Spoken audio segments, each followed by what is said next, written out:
Bet. All right. Luke Alexander, bro. Is that your real name, first of all, or is that? I mean, it's my name. So it's not my government I've never said this actually. My government last name is not Alexander. No way. Are you allowed to talk about what it is? Or you rather not? It's gonna die. So it's my dad's last name, Nice. and I don't have a good relationship with my father, obviously, and so I don't want to build all of this cool stuff and like an empire, quote unquote, with his name on it. Yeah. And I want it to die with me and my brother. So, dude, that's totally fair. And so I'm the first person to ever ask that. On a podcast, yeah, I think Okay. so. Alexander's my middle name. Gotcha. Yeah, because I was thinking, like I just found out the other day that John Summit, that's not his real last name. And I was thinking like, that's a fucking sick last name. It's Schuster. John's a stud. But I figured it was something similar. I was like, Luke Alexander. I was like, it's a pretty rare last name, Alexander. So, yeah. But I respect it. You got to turn yourself into a character on social media to succeed, I think, right? Like you need to become a larger than life figure, which you're really good at, right? You have this whole lifestyle that I think 99% of guys would want to live. For anyone who's like new, who's just listening, can you give a little background on what you do right now? You're how old, right? Just turned 25. Nice. So we've had a sales education company.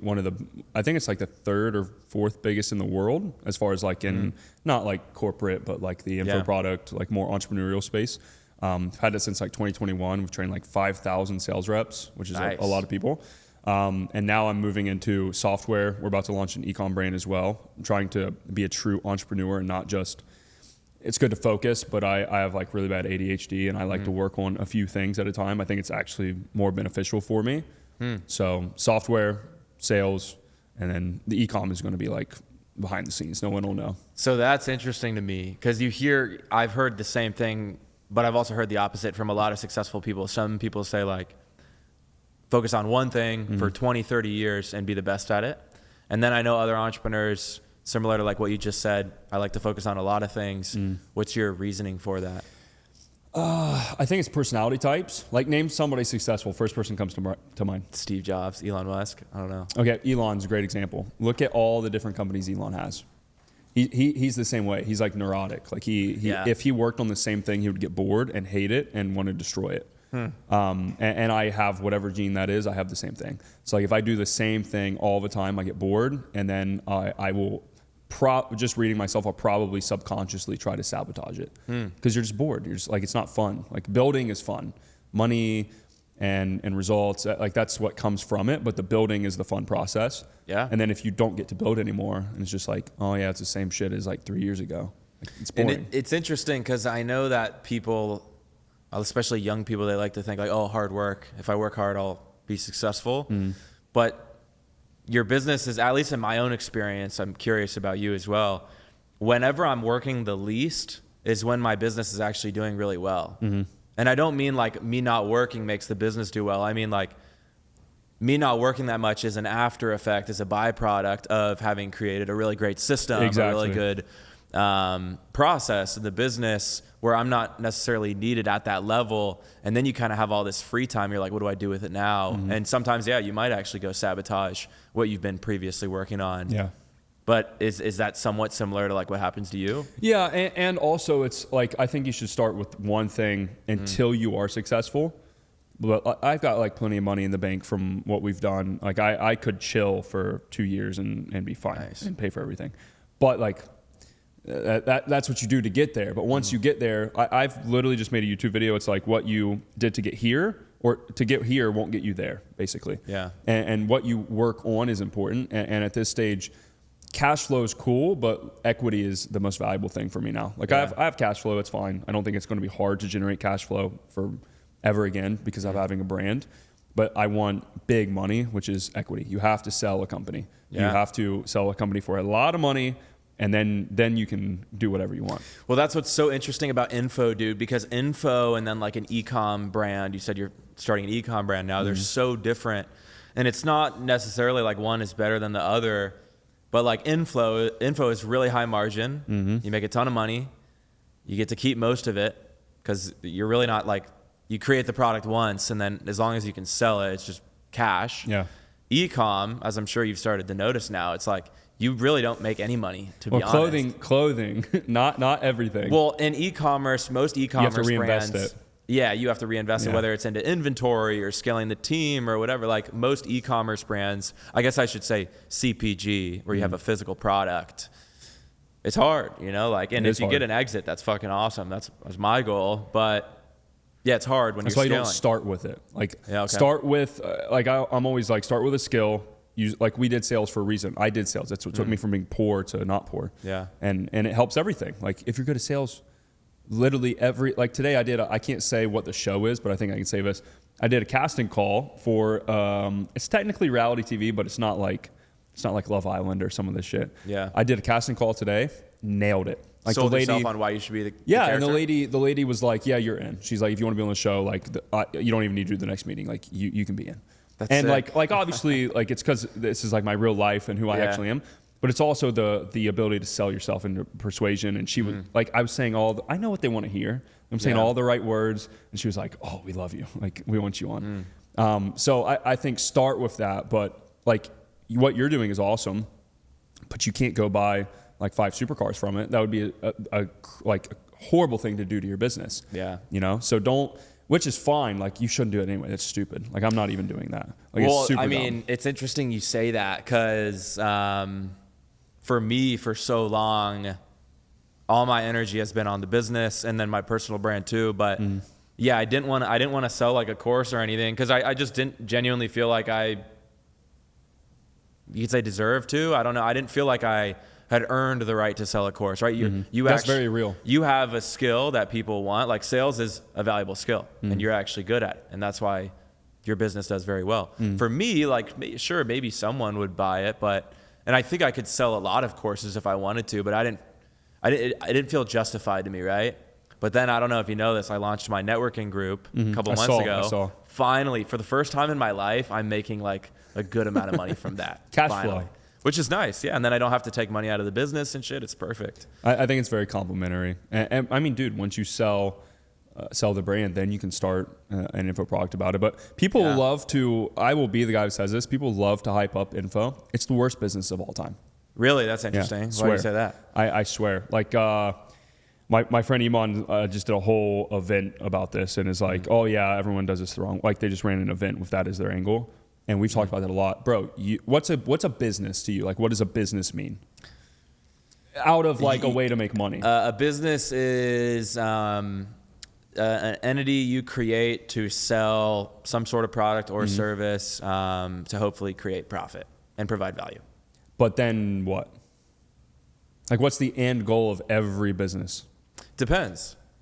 Because like obviously, like originally a couple years ago, I'd say, oh, sell it, make a big check. But then, you know, probably like the guy I look up to most. He's like the father of my friend. He's created over 100 companies. 98 of them have failed. 2 of them he's still running today, and or more than 98 of them have failed because it's over 100. And so he tried like thing after thing after thing, all these different industries. And originally, when he was younger, he was going for an exit, and he realized like, you know, I sell my business and then I'm rich, but then what? And that's also very true. Yeah. You know, so I'm even starting to question that myself these days. Like, you know, it's good to have a business plan that leads to an exit, but to set yourself up for that. But his business, I guarantee you, he could sell it if he wanted to. Yeah, that's like a love of the game thing. Yeah. Info you can't sell. Yeah. You have no recurring revenue. So basically every month is a new hamster wheel. Like, dude, I made my first 100K in a month in 2021 from info. How old are you then? Like 22? 21. 21. Okay. I was born in 2000, so I'm just with the year. That's my age. So like went from making 30K as a sales rep. We started the program, first 100K month, and then since then we've been very consistent with those numbers. Now it's like kind of I'm not really posting. It's kind of going down a bit. But like, what do I have to show for it? Nothing. Fuck all. Like I have money, cool, but like that will run out in a long enough time frame. You know what I mean? So when I say it's not a business has recurring revenue. Your work compounds. So like I have the biggest brand I've ever had right now. I have the best cosigns, the best connections. Like we're better than we've ever been, and we make less money. Like that doesn't make any sense. You make less money? We make less money now than I did then. From that, because well, I respect you for saying that, first of all. Well, from that particular business. I have other businesses, obviously. For sure. No, so like I overall make more, but that business makes less. Yeah. Because info, like a real business should look like this, like a graph. For sure. Info is like this. Like every Ty Lopez, Iman, Tate, every single person will follow this trend, which is awesome at the start. Yeah. It's great. Like, and you're doing it right, like using it to fund your company, so you don't have to pull cash out, which is awesome. But like people idolize this info thing, dude. It's good while it's good, and then when it's not good, it's not a business. It's a popularity contest, which is not what you want to build upon. Yeah, no, I'm glad you pointed that out, and I'm curious to pick your brain on this as well. Like, what do you think the future of info is going to be? Let's say 5 years from now. I feel actually, before I say that, so maybe I'm not supposed to say this. I work with a guy from my networking group who helps me write my YouTube videos now, who we may have a mutual with. We'll talk about it after, but very successful dude in the info space, helping these guys create their programs and their products on the back end. And he said that info is really struggling right now. It is. And I'm curious why the economy is also struggling right now. So info is like the strip club of online business. So like if you have regularly attended strip clubs in 2021, the strip club, it's like the movie The Big Short when they go to the strip club and they're like, how many houses do you have? And they're this is a pulse on the market. Info's the same way. So it's a bubble. People are struggling right now. Like, and we don't really see it in the economy unless you have an info and you have sales teams. Our average like available cash per booked call is so much down than what it used to be. I used to sling like 5K deals in the DMs, no call even needed. And now it's like, oh, I have $1,000, bro. I have $500. Like they have like nothing. The average person, and again, info is a younger demographic mostly. Yeah. Young people don't have money. Like they're broke kids. You're trying to get money from broke kids, which it's very valuable. Like we help a lot of kids. We've changed a lot of lives, like genuinely changed a lot of lives. But as a business, fucking terrible. Well, I do, out of all of the different niches within info, and I say this genuinely, I do think some sort of sales course or product or mentorship, in my opinion, is the most valuable because, like you said, it can and will be used for everything. Everything. If you're good at it, you're good at everything. Yeah, if you're teaching someone how to create like a, I don't know, power washing company or something like that, like sure, it's a good foot in the door to starting your first business or whatever, you know. Anything I say, I'm going to piss somebody off, right? But who cares? You start one of these like other info products. Usually, it's only applicable to one market that is now way too oversaturated because the person that's selling you this course is also selling it to a million other people. Everyone and anyone can get better at sales, and other people getting good at sales doesn't take away from your ability to earn. No, that's not at all. the best part, in my opinion, right? Like, it's not like if you're selling a course on how to create a business in like a power washing business, right? There can only be so many kids with power washing companies in a neighborhood, right? But there's plenty of room for new salesmen. There's a lack, like in the market right now. There's such a supply and demand problem of not enough good sales reps, which is good. But we don't got to make this about sales. But like my point was like business models and info. Like I'm telling you right now, in 5 years, and I've watched this. The people I started with in 2021, like my class that started with me, they're all dead. Yeah. Like we were lucky enough to last that long, straight organic, like no paid ads, just organic, which was amazing. It's a big blessing, but everyone's dead. So if you don't pivot, you will literally die and become irrelevant. And we live in now this attention crazy world. I predict most people will not exist in 5 years. Well, dude, and I like to say this a lot. I think you're always going to be You're always going to be the course guy if you start with courses. I think you have actually done a good job of not making your personal brand about courses or info at all. I'm glad you think so from the outside. That's no, good. 100%, dude. Because a lot of people, like, they will forever, like Ty Lopez, perfect example. Nothing that guy will do will ever make him not the course guy. Well, he's the OG. He started the whole pandemic. Guy, yeah, I mean, very smart guy. Lopez. Very smart guy. Literally created an entire industry out of nothing. Yeah. And who knows if someone else would have done it, but I don't know if they would have done it at the rate at which he did. I mean, I still to this day meet kids that are like, oh yeah, they might have an e-commerce or a tech or an AI company today, but their first start was, I bought a Ty Lopez course, right? I think that video He's has a like legend, 200, bro. 300 million views on YouTube, Billions. something like that. Oh, billions. Yeah. Here in That my video, garage. I watch a Ty Lopez podcast like every week because he's on Is he his still tour doing again. them? He is now. He's building his wow. brand again. And I just watched one literally yesterday. I think that video's at like, I think over 10 billion views. That ad, that one in my garage ad. And he's had others that have hit like that as well. I mean, so here's the thing. Like, so I think you've done a good job at your personal brand not being tied to info. I completely agree with you. I think some people in the next couple of years are going to die off. And, you know, I could say a million names of people I think, but it's unfortunate because a lot of people are just blowing money like it's going to last forever. Dude, oh my God. Yeah, what are your thoughts on that? Because you're in Miami, you're in It's Core so Central. prevalent in Miami. Like I have lost a lot of money. Like I got scammed down here. This old Cuban guy scammed me and my friends out of like $500,000. Oh my I lost God. almost 200K personally. That's a long story. Could you talk a little bit? You don't have to get into details, so basically this guy built a relationship with us for 2 years, helped me get my G-Wagon, like a great deal, introduced me to Mr. Nobu, introduced me to like a bunch of famous, powerful people, let us drive his cars. I met him on the street in Wynwood, and he had like a sick SVJ. This was like 2022. Older guy? Start. Huh? Older guy, like middle age? Yeah, no, he's like 60-something year old, Wow. a little short Cuban guy, like came from Cuba and built this empire of himself. Turns out he's just a scammer, or at least he is now. So basically built a relationship for 2 years to where then you trust a guy, like you've done business, like you trust him, smaller transactions. And he's like, hey, because I've seen proof of him selling like Bugattis to people. Like he's that guy. Like he's a little exotic car dealer guy. Like he doesn't have a lot or anything. He just calls, like I watched him sell a Bugatti to like the leader of some African country. Like I swear to God, I watched it happen. And so I'm like, oh shit, this guy's like legit. And he's like, listen, I don't need your money. Just a great way to frame it. He's like, I don't need your money, but I have a deal. If you and your friend want to like put money into this deal, I'll give you like a return of whatever you put in, obviously, when we sell the car. And I'm like, okay, what's the car? He's like, we have a Ferrari Enzo, which is worth like $30 million at auction. Yeah. And super, super rare. And I saw pictures of it in a shipping container. I saw the title. So the story was it was in Mexico. It was seized from the cartels. And it was in some like big legal thing. And it's a great story. Well, I think the story was real. I think something went wrong and he ended up just scamming us. But I think the original story was real. Wow. And so basically it was like they can't sell the car because it's the government's like possession. But my buddy that I know in Mexico, we can basically bribe the judge and get the car across the border. It's already U.S. title and I already have a buyer for it. And I even met the buyer here in Miami. It's like one of these. Did the buyer get scammed too? I have no idea. It's one of these really well-known, like classic old, like exotic car dealerships.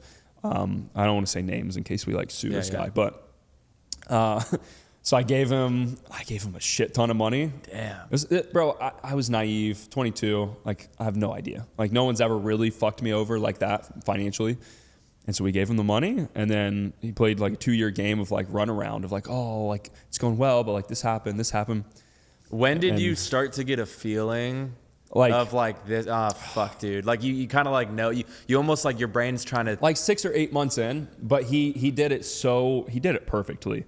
He did it so well to where everything was like plausible deniability of like, oh, why would he scam us? He did this for us. Or like, why would he scam us? He's still helping us with this. Yeah. Like he nailed it. He did such a good job. Like, wow. I commend the guy. Bro, there's people like that out there, bro. It's insane. A friend of mine in Austin, he knows a lot of some really big business guys like Jesse Itzler, a couple other big guys too, right? Really successful guys that have built multi-$100 million, even billion-dollar companies.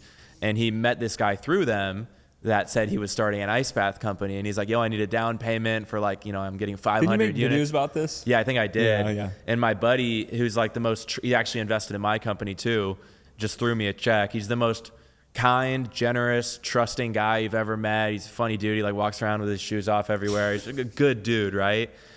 He's like, I love ice baths. I got one. He's like, I'll totally help like with this business deal. Yeah. Gave the dude a couple $100,000. Dude just disappeared off the face of the earth.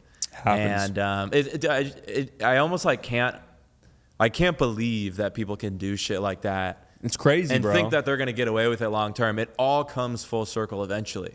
Oh, you're going to scam the wrong person and pay. Maybe with your life. Yeah, I mean, and like, I don't want to say crazy shit. We had a lot of options of what we could do, and I ended up just being like, you know what? I'll chalk it to the game, because it's better if it happens now with a couple 100,000 than it happens to me when I've got like millions of liquid to throw around. So it's a lesson. But like to the point of that was like I've lost a ton of money, but I've been very smart with my money as well. And I'm still good. Like I have a very good amount of savings, but these fucking kids, bro, in info, especially just buying cars left and right, going to the club, buying, like this is the only watch that I have, and this was like such a good deal. I will not lose money when I sell this. But like, I'm not gonna go buy all this stupid shit, because if you're smart, you're gonna use your money to build business, an actual business to where you can sell it, and then you can go buy all your shit. You can go buy your yacht and your whatever. Well, the problem is these guys think that buying these cool, flashy things is finite. They think that that's good for business, because they're like, oh, I'll get more views, then more people will buy the course and stuff. Which is true. It does work. It does, but it's like it runs out eventually. Yeah. And then you're like, oh, well, fuck, what do I do now? And then once you like milk that like info, it doesn't come back again. Well, the problem is your income is going up, but so are your expenses. And then what happens is, like, if 1 month your income just like disappears or gets cut in half, it's like you have all these expenses. It's the same as making 10K a month profit if you make 100K, but you spend 90. It's the same. It's the same thing. And people don't get it because they see big numbers, which is fine. Like, let them die. Business is war. Like if they want to be little kids, then go be a little kid. The big dogs are going to like destroy you. No, it's a good mindset to have. On that note, in your honest opinion, what do you think? Or I'm mainly just curious. I know I keep saying I'm curious. You've made good money with sales with your businesses. You obviously have a good time. Like you have a cool lifestyle.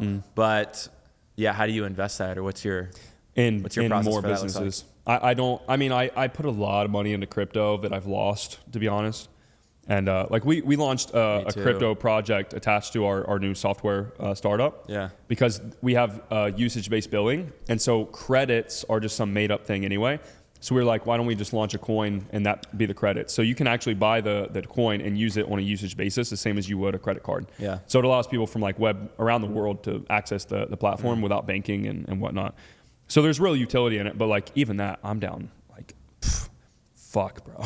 Really? I'm down like 6 figures in the last 2 months because the market just went to shit for all of a sudden. I just lost 20K on Trim coin. Trim, bro. You see that video? Yes. Went everywhere. Everyone knows about that now. Dude, so I have a piece of advice for you, which I hope you'll take to heart, because this is my first time meeting you in person. Mm-hmm. I'm very surprised by you, actually. I think... What do you mean?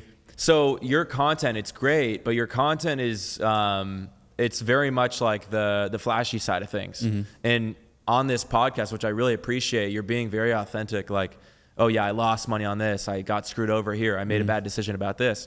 In my opinion, and I could be wrong on this, I think that's the type of content that builds the most value long term. I agree. Most of the people that I've gotten a ton of checks recently for my business from young guys that have killed it. I now have like a ton of people in my networking group. It's all 7 and 8 figure, like young killers. Mm-hmm. Every single person I asked, like, you know, how'd you hear about my content? How'd you find it? They said, dude, it was the video where you talked about how you lost all that money on that bad deal, or how you had to take a PayPal loan out. And when I posted those videos, I got a shit ton of hate. Like 90% of the comments were, "You're fucking cooked. Can't wait to see you work a 9 to 5. Like I'll see you driving my Uber. Bag, put the fries in the bag." Like, but when you talk about your failures and your lessons, it's so rare on social media these days. I think it buys you so much more respect. And I think if you made videos talking about that, because you also have the other side of it too, right? Like, I'm successful. I have this business. This is my lifestyle.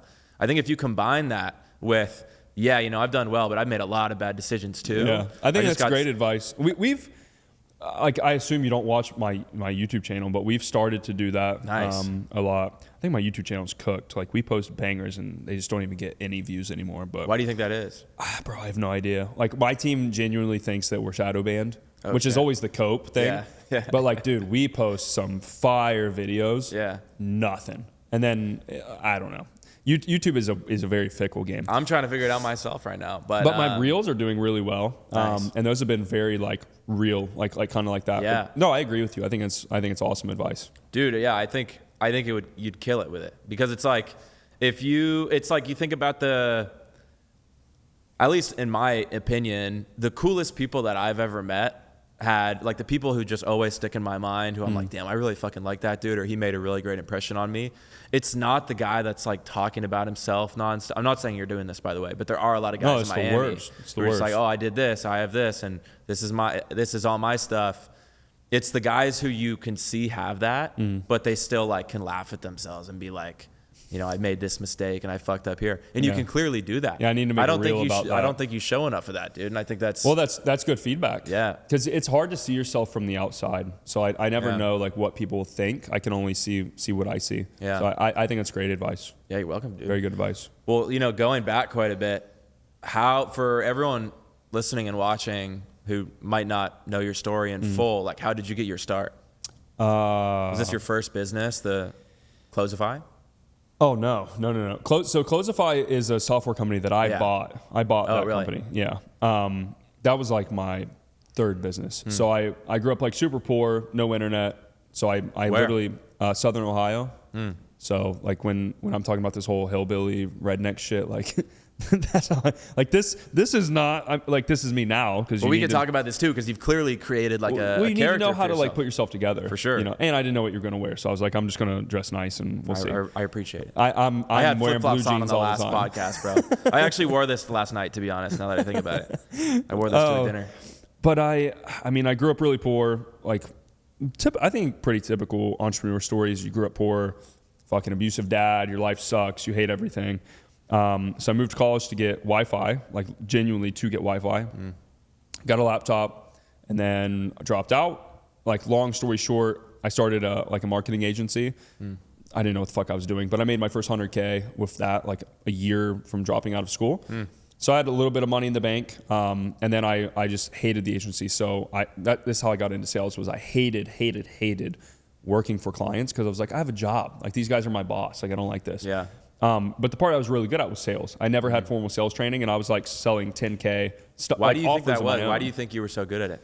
I don't know. Honestly, I think trauma, like if you're exposed, not trauma in the sense of like I'm being a bitch, but like any sort of childhood trauma, you learn to read people really well because your brain starts to associate like, oh, I have to read this person because I might be unsafe. Like it's a real biological thing. Like I've read a lot about it.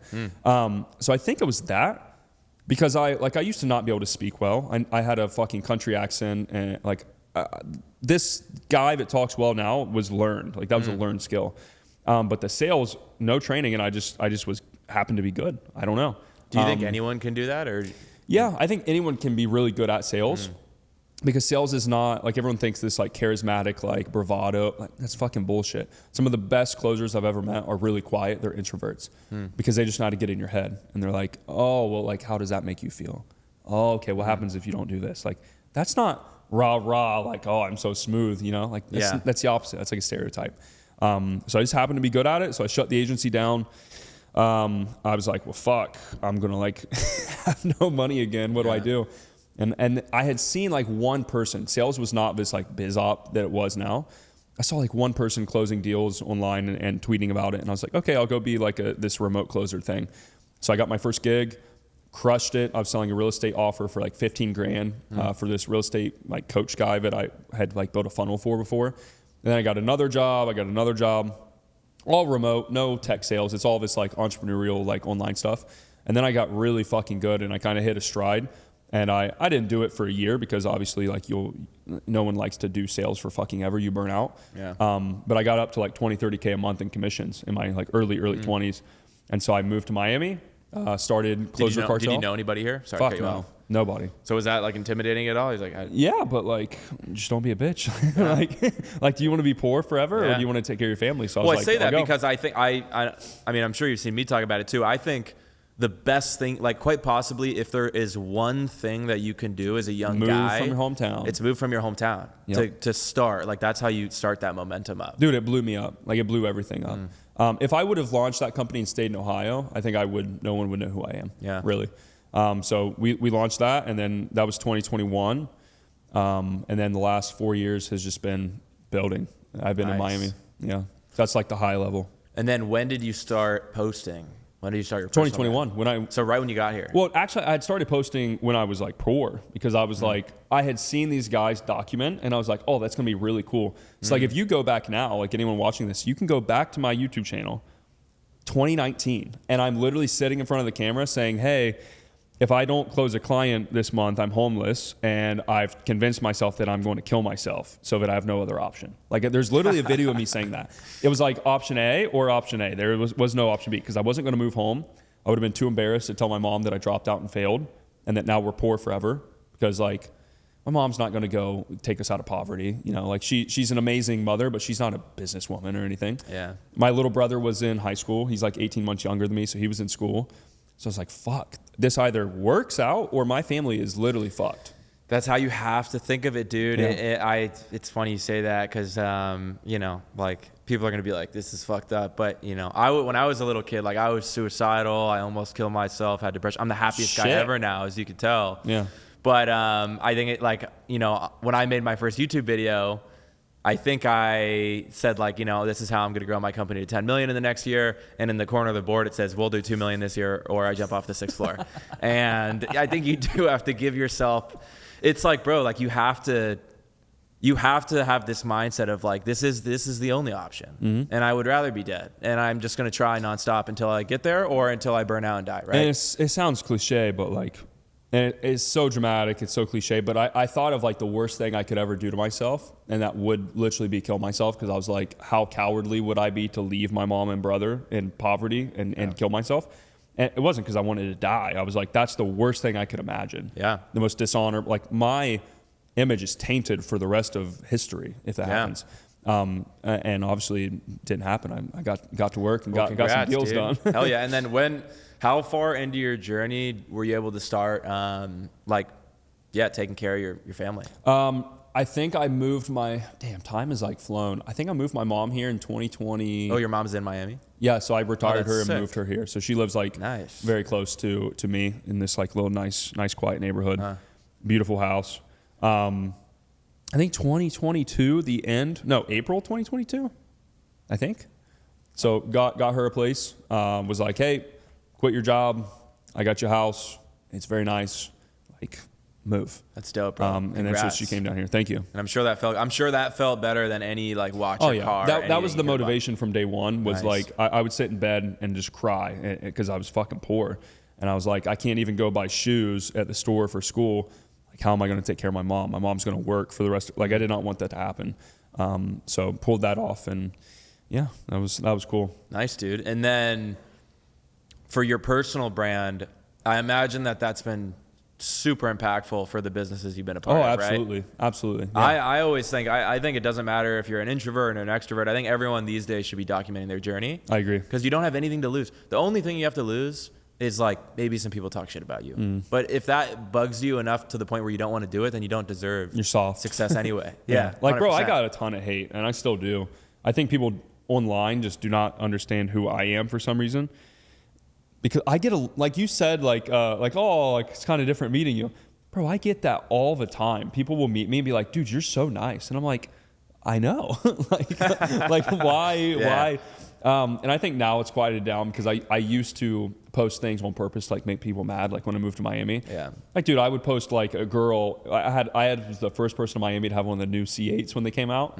Because growing up, Corvette in, like, small town Ohio was, like, a sick car. For sure. And I was like, fuck the Lambo. I want the Corvette. So I got, like, right when they first came out. And I used to post, like, pictures of chicks in my car, and, like, just douchebaggy stuff. Well, dude, I mean, it's funny you say that because I did the same thing. I remember your content. I've seen it for years, bro. I mean, bro, like, stuff. I think we definitely both play into characters a little bit, but the truth is most people are insecure, and if they see someone who looks happy, who looks like they're doing well, they immediately come up with all the reasons. It upsets them. Yeah. They come up with reasons for why that's the case, aside from, like, oh, maybe they did just, like, work hard and sacrifice for it, right? But yeah, I mean, like I said earlier, I think I never thought you were, like, a dick or anything, but I didn't think you were going to be this nice in person, dude, which I'm very happy about, bro, which I think is awesome. So I think if you shared a little bit more about your story and you talked about that, then I've talked about a lot on short form. Short form is why, because I don't think a lot of people go watch the long form. Yeah. So I'll start doing that. That's a good idea. And then what was that like when you first started posting? Because for me, it was like, I never gave a fuck, but everyone talks shit. I mean, I went to college with my videographer over there, and it was like, no one said it to my face, but everybody talks shit. Family, friends, teachers, everyone. Yeah. Were you getting a ton of hate and criticism? Well, I didn't do it in high school. I mean, I didn't do it in high school because I was fucking poor and had no internet, so I couldn't have a personal brand. I didn't have a phone until I was like 17. College, not really. I just didn't really give a fuck about anybody. Were you even talking to? I guess my question is, when you came over here, were you still associated with any of the people in college or high school anymore, or you were like, "Fuck that, that's my past. I don't care." Well, I never met anybody that. One, I tried to bring a couple people up with me, and it didn't work. And I was like, "Okay, you guys just aren't cut out for this." And I've always been nice to people. Like I've sent money. I don't even talk about this online. I've sent so much money back home to people that need it. Like there's this like autistic kid that I know through this guy that was like a mentor of mine. I've like sent them a bunch of money for Christmas and to like pay their house because his mom's disabled as well. Like little stuff like that. But not really until I started posting on like Twitter and all these like, it's where I built my brand initially was Twitter. Then once I started like, I got the car, I got all this shit. I'm posting like douchebag style content. Dude, I got so much fucking hate. Like absurd amount of hate. But like, who cares? Like that's literally how the game goes, and it is what it is. Like, what are you gonna do about it? Well, I've always been. I mean, the hate comes first, and then after a while, I think once you start posting the desirable stuff, like once you actually make it, you could say, then the leeches start coming. Oh yeah. And we were just talking about this the other day. I've always been kind of curious who is gonna come out of the fucking woodwork. I've had a lot of and those. ask. A lot of those. Like when you first started posting your lifestyle, and like people from back home or people you maybe kept at an arm's length were like, "Oh damn, Luke is like killing it and he's young." What was that like? Bro, surprisingly, my hometown is just so stupid that they see me like doing this and they don't ever even ask to like learn or for help. Like they're that dumb that they don't even try to be leeches. Like it's bad. So I've had like 3 people. Girls specifically. It was girls that curved me in high school that would like text me and be like, "Oh my God, like I literally have a screenshot on my phone of this girl." It's like the hottest girl in my high school. Bro, super small country school too. Yeah. Like don't think of these like big high schools like I'm sure you and like all my friends went to. I went to a 400 person high school, but like my graduating class was like 60, 70 kids. Wow. It's like small. But like this girl, for example, never even gave me the time of day in high school. And I literally have a screenshot of her saying like, "Your life is a movie. Like, I can't believe this. Like, oh, let me come see you." And I was like, screenshot, post on Twitter. Bye-bye. That's great. But I've really not had to deal with that, to be honest. Because I don't have family anyway. It's like my mom, my brother, that's it. Do you keep I was going to ask this earlier, do you keep your circle pretty small, or would you consider, but I imagine that you also, it seems like you know a lot of people. Like I see you posting with a lot of other big creators and stuff, but I guess the world's pretty small. I mean, what would you like your immediate, in terms of the people that you communicate with, like let's say on a weekly basis, how many people is that? It's the Cabal group chat on my phone. What's that? We just call it the Cabal. The Cabal is like this Jewish powerful group of collection of people. Fuck no, but it's like a meme. It's like a meme, like making fun of the Cabal. Yeah. That's gonna sound so bad the way I said fuck no. No, I was thinking that too, but I know it wasn't like in bad. Anyway, clip that. Bro, if we get into that, I'm getting canceled. They're gonna like run me out of the internet. It's like 6 people, 5 people. Nice. Yeah, like I have really good friends, luckily, but I've had a lot of friends that were really good friends of mine, especially in Miami, and like great guys, you know. And I'm not going to talk about it. I'm not going to say names. I do not like drama, but guys that I thought were like really good friends, and then just started doing the snakiest little shit to me. And I'm very, very quick to just be like, okay, fuck you. That's good. Go do your thing. That's like good. Enjoy. Yeah. I think some of the some people, you know, we were talking about this the other day with some of our buddies from college. Like some people see friends of theirs early on, they see them do questionable stuff and they just ignore it and they keep on moving. I'm not like that. And even the smallest thing. Yeah, like, there's these how you guys, should for be. example, someone very fucking powerful that is a good friend of mine that calls me for advice when they're about to invest in a company. just because I guess they respect my judgment. They asked me, do I invest in company A or company B recently? And you'll see this will come out, and then you'll think of this conversation and be like, oh shit, that's what it was. This is going to be a big announcement. This guy invested in a very big company. He asked me, here's this company, these guys in Miami have this company, and then here's this company. Which one should I invest in?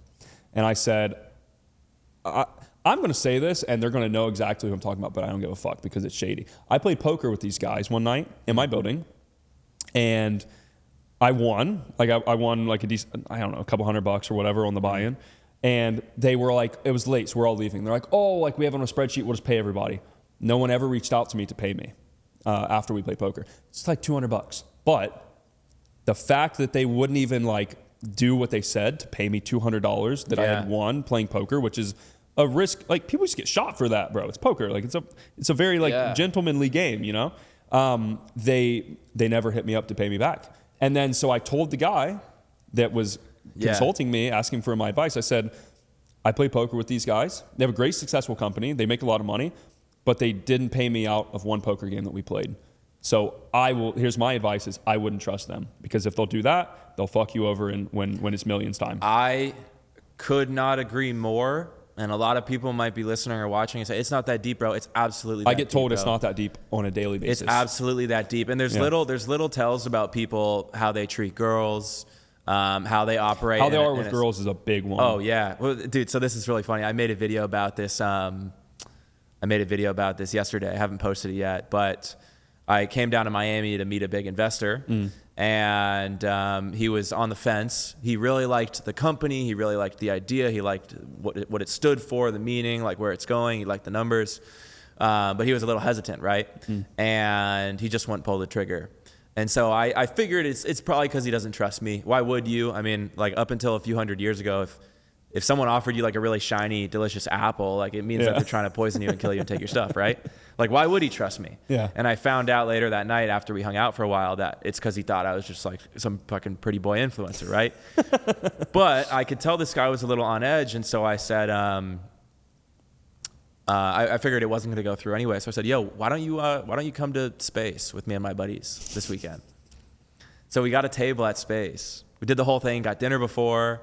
Where'd we get dinner, Hayden?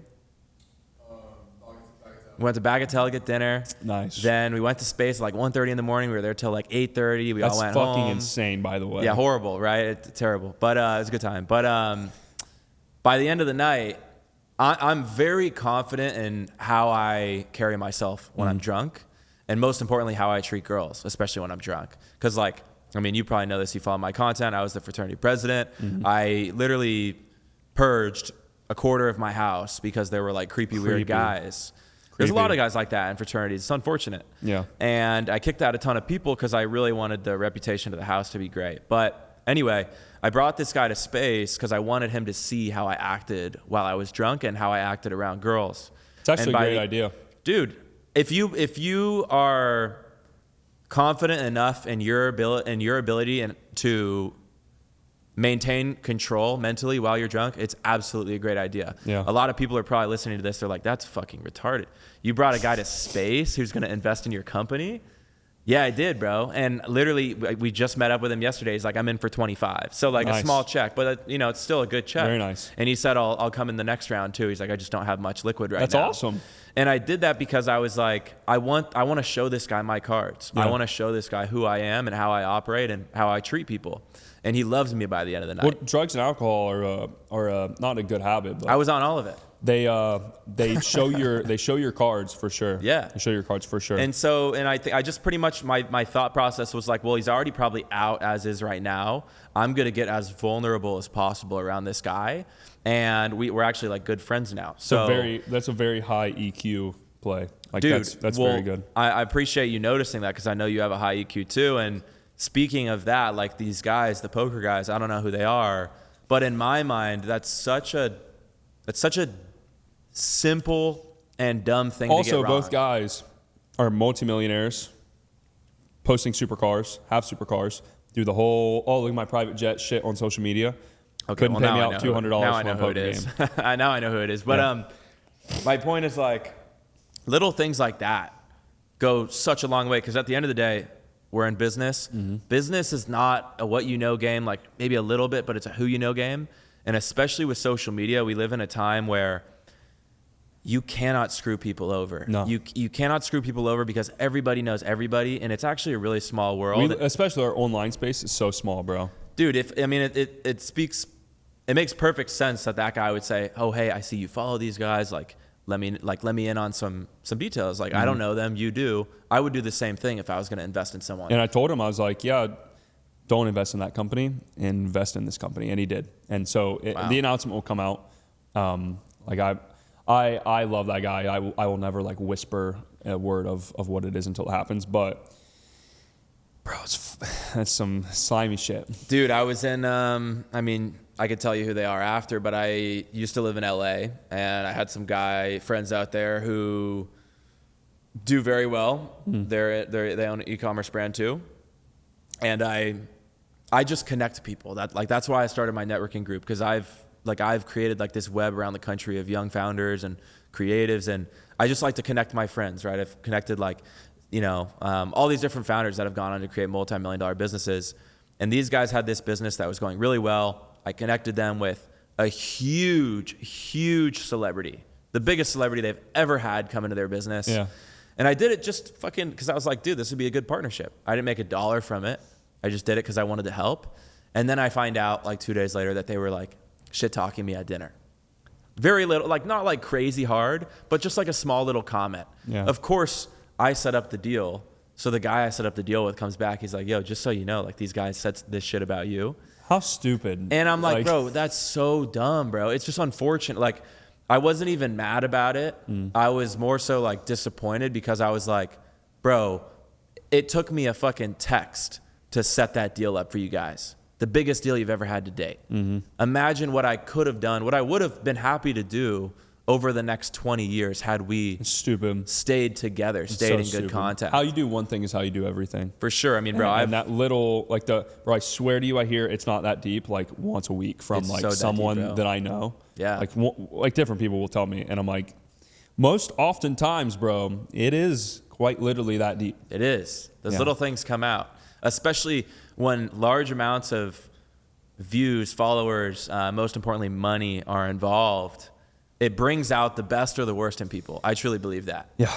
And so if little signs are showing early on, like if there's a lot of money or a big deal later down the line, like you're gonna get fucked for sure. You gotta be very careful. Very careful. How do you operate out here in Miami? There's so many.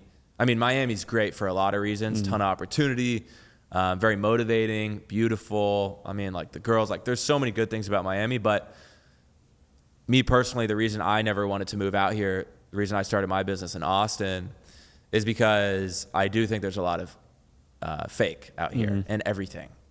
How do you go about operating your business and more importantly, like my your business circle? doesn't rely on anybody in Miami. That's one thing. Like we've never really used Miami for any of the businesses. Like they're pretty independent of that. Like bro, I went to dinner. I went to dinner with this crypto kid like a month ago, who wanted us to like manage his sales team because he was launching like crypto like info product offer. Like we've managed some really big launches for a couple people. Like we did like 3.5 million in a week for a guy that you definitely know this guy. And he lives in Miami. So like we're really good at what we do. And I go to dinner with this kid, fake Patek on. I see it and I'm like, that's fucking fake. You could tell right away? Yeah. I was How like, could you tell? The way he acted, I was like, that is not a real fucking watch. Interesting. Wait, explain that first. And then bro, like 19-year-old kid, we sit down and I'm always like, I read people very well. So I'm like, depending on who it is, I will shift the way that I am like approaching them. And so I'm like, okay, I think this kid's full of shit, just like gut feeling. I was like, okay, I'm going to grill him a little bit and like see. And my head sales coach was with me. My boys were with me. And he's outnumbered. He's already nervous. And we're just like at my hookah spot in Brickell.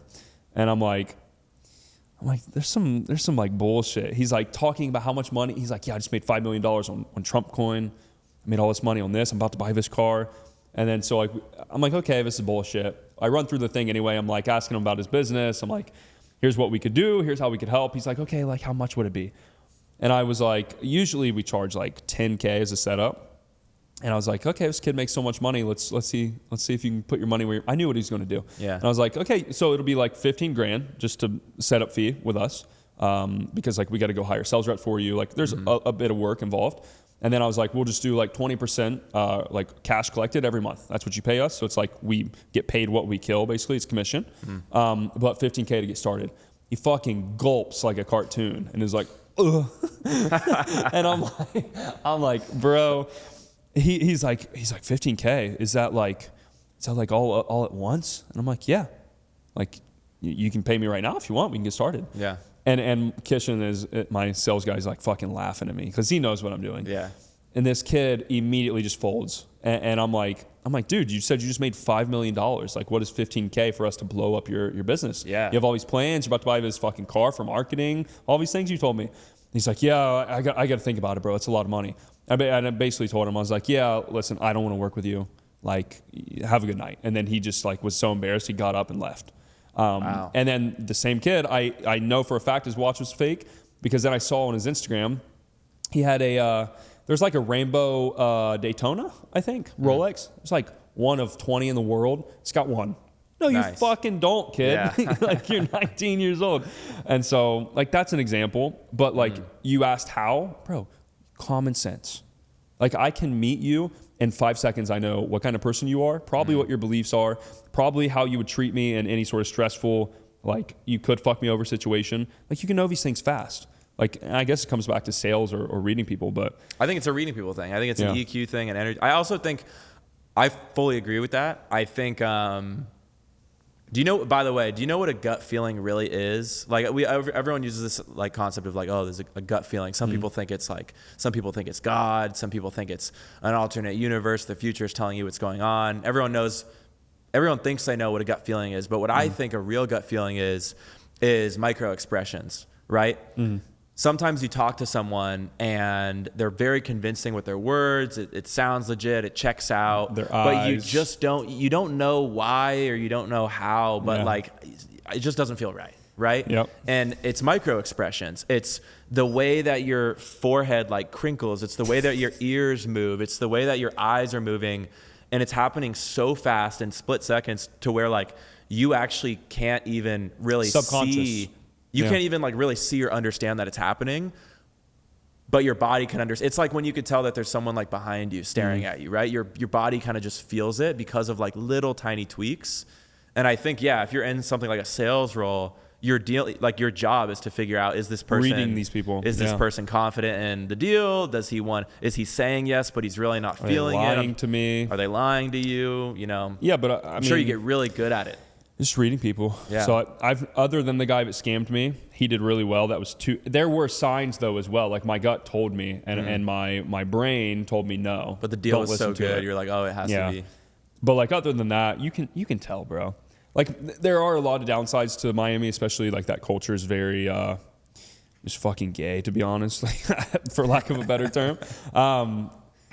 Like I'm not from here. I wasn't raised like that. I was raised super country, conservative. Like you have honor as a man. You have respect. You have morals, like that kind of shit. Yeah. So like my circle here is like that. And if they're not, they're gone. You're not in my circle. You know. Like there were guys that were in my circle. They ain't in my circle anymore. Get the fuck out. That's good. Like you're gone. One was weird with my ex-girlfriend. Was always liking her fucking Instagram pictures, and then I confronted him about it one day as a joke. And then his whole face got red and he tweaked the fuck out. And I was like, oh, you just like played your cards. So I was like, fuck you. It's crazy because like, what do you think is going to happen, bro? Yeah, I was like, you're an idiot. And then the other, like another one fucked me over in this little tiny business thing, stole an employee from me. I was like, okay, like it's fine. Like and those are good things because then you know like not to create a long-term relationship. Then you know. All right, so now that we're getting to the end here, you're obviously the GOAT of sales. I have a personal question for you, but it also kind of relates into like a lesson here. So I just launched my group, right? This group for young founders, 7, 8, 9-figure founders and creatives. I don't have a sales process in it, right? What they teach you in traditional sales calls, you could say, that I've heard at least, is like, ask them a ton of questions, right? These are like typical things that I heard. Ask a ton of questions. Make them kind of justify the sale before you even explain it, and then always get the credit card before the call ends. I don't do any of that on these calls. Maybe it's just a very unique situation because I have my platform and I have my audience. They're already warm leads. But for me, when I essentially sell access into this group, it's completely the opposite. It's like, hey man, this is what's going to happen. I'm going to explain. I treat it like a VC. Because this is what happened when I would pitch VCs. They go, okay, so I'm going to explain what the VC is, and then I'd love to hear about your company, and then I'll follow up if we want to give you a deal. So that's what I did when I was pitching VCs, and I never got deals. I always got rejected. Yeah. So I said, I'm going to take this framework and apply it to my group. And it fucking worked like cake. I interviewed like 53 people for the first cohort out of like over 200 that applied, and I didn't try and get a card on the call. I just said like, hey, appreciate you letting me hear your story. Like, I'll let you know if you get in, and then I'll email them like a week or two later saying you got in or you didn't, and I got all the money right away. But you know why that worked? Well, I'm curious. Yeah, well, that's what I'm curious about. Is like that's not typically what you should do if you're trying to just collect money. Yeah. But it's because the group is not just about money. That's why that works. Yeah. And so we have a 10K offer outside of Closer Cartel. It's 10 grand. And we've done hundreds of thousands with it. And I haven't promoted it for 6 months. And we are just about to launch it again. Same thing. I got on a call yesterday. I took the call personally myself, just on WhatsApp. The guy DM'd just for me. fun, or do you like? Well, the guy, I don't have a sales rep on that offer right now because we didn't sell it for the last 6 months. So like there's no actual sales structure. It's just me. And we got the other guys that were in the group that we've worked with, like amazing results.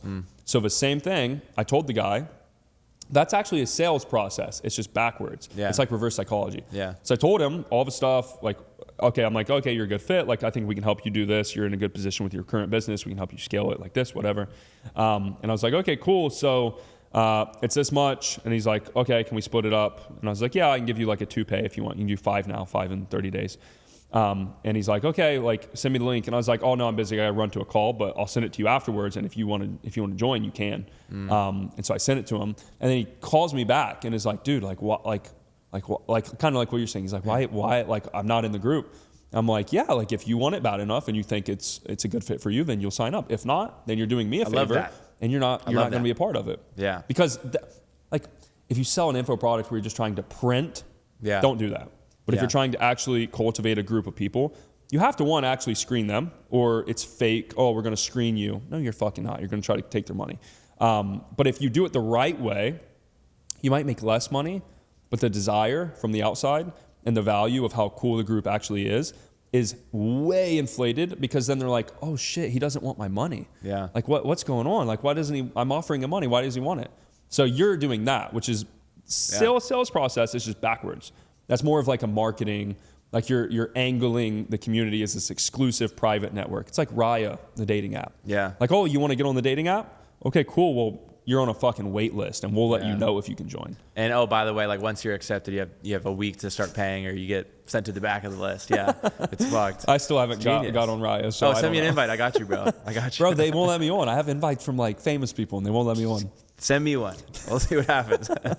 Well, dude, I know we're at the end here. We got a little over, but yeah. So what's next for you? Obviously, like you said in the beginning, you've been doing info for a while. You've done very well at it. I really respect and appreciate your mindset, how you're trying to get out. And it's great that you can, what you've learned is applicable to any business you want to start. I learned the best. I think info is also the best school that you could have. Yeah. I can agree with that. Because you learn marketing, sales, hiring, offer creation, like everything. Yeah. So next, like I'm selling a company right now. I've had like back-to-back meetings last 2 days. Not some crazy amount. It'll be 6 figures. I'm getting rid of this company just to get capital put into the next company. Nice. It's not like a big exit, but it's the company that I acquired. So I'll be selling it for more than I bought it for, and it spit off profit for a year and a half. So I ended up getting a good return, which is, the goal. Oh yeah. So I'll sell that. We just started this AI startup, which is really fucking cool. Like, dude, if I show it to you, do you have sales reps? No. No? Okay. I recall myself. If you ever get sales reps, they can role play with the AI and practice against AI rather than practicing against a person and wasting leads or marketing. It's really cool. We have a 9-figure company on right now. That's a great idea. They just did a Series B of $100 million, and their sales team is on. So I'm going to focus on that.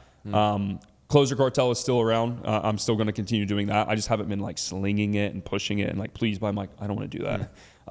Like it's valuable enough, kind of like we just said, that analogy. Yeah. So next for me is just build, bro. It's building time. I'm willing to take a hit on the cash flow that I've been used to in order to build things the right way. And then by 30, if I do this the right way, I think I'll be sitting on like, I don't know, multi 8 figures. I don't know how high, but that's the plan. Well, dude, I think you're literally doing it exactly how it should be done. And I think, yeah, if there's anything I can do to help, I don't know how I can, but hey, I've been in e-commerce for a while. So cool people. I have, I think I'm probably the smallest fish in my pond for sure. So I have a lot of good connections. That's a good thing. If there's any way I can help, dude, happy to help. But, I'll send you our product when it's launched. You'll love it. Hell yeah, man. It's awesome.